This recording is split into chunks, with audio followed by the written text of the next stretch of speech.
তারপরে দেখো একবারে পূজা করার জন্য পূজা করে নিয়ে তারপরে অন্য কাজ করব।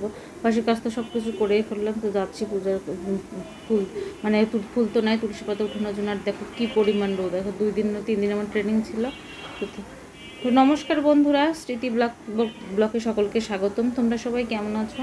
আমি তোমাদের আশীর্বাদ ঠাকুরের কৃপায় মোটামুটি আছি, খুব একটা ভালো না। আসলে কি আর বলবো, একই কথা বারবার বলতে ভালো লাগে না, কারণ আমার ফোনটার খুবই সমস্যা হয়েছে। এত বেশি হ্যাং করতেছে, যেহেতু ফোনটার স্পেসও কম, আর ফোনটা তেমন একটা ভালো না, মানে ক্যামেরাও ভালো না, ছবিও মানে কথাও স্পষ্ট হয় না, সবটাই সমস্যা।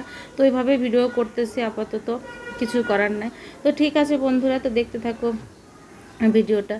তো সকালবেলা পূজা টুজা সেরে আসলাম একবারে রান্না করার জন্য। সকালে খাওয়া দাওয়া বলতে মেয়েকে একটু লুডুস করে দিয়েছিলাম, মেয়ে লুডুস খেয়েছে, আর আমি ওখান থেকে একবার খেয়েছি, সেটা দেখালাম না।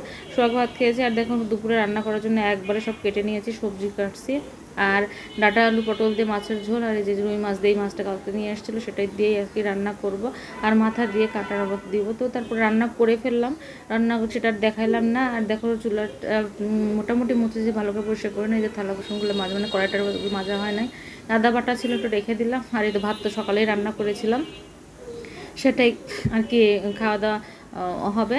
আর সোহাগ মাত্র খেয়েছে, তাছাড়া কেউ খায় না। আর এই হচ্ছে রান্না, দেখো সকালে মানে দুপুরে রান্না করলাম হচ্ছে যে ডাঁটা আলু আর পটল দিয়ে ঝোল, আর সবজি আর কি মাছের মাথা দিয়ে কাটা দিয়ে ঘন্ট।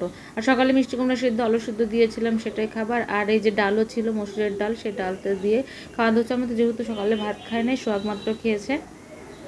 আর এই তো হচ্ছে খাওয়া দাওয়া। তো তারপরে আমি যে রেস্ট নিচ্ছিলাম, পরে মেয়েকে খেতে দিলাম, এই যে মেয়ে খাচ্ছে, আর এই পাশে দেখো এখন এখানে কিন্তু সোহাগ খাচ্ছে। আমি আর খেলাম না, কারণ আমার মানে দুপুরে রান্না করে অনেক খারাপ লাগছিল, শরীরটা মোটে ভালো লাগতেছিল না, আর খেতেও ইচ্ছা করলো না।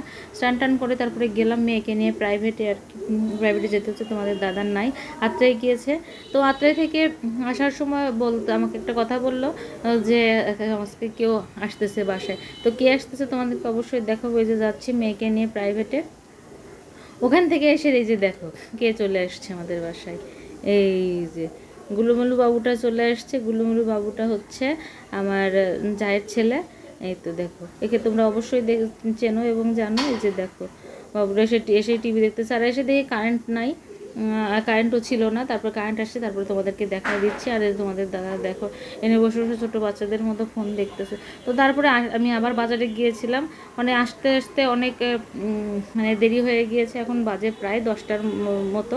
তো তারপরে খাওয়া দাওয়া শেষ করে আর কি তোমাদের দাদা আবার বাইরে চলে গেলো। তো এই ছিল ভিডিওটা ভালো লাগতে থাকলে অবশ্যই লাইক করবেন।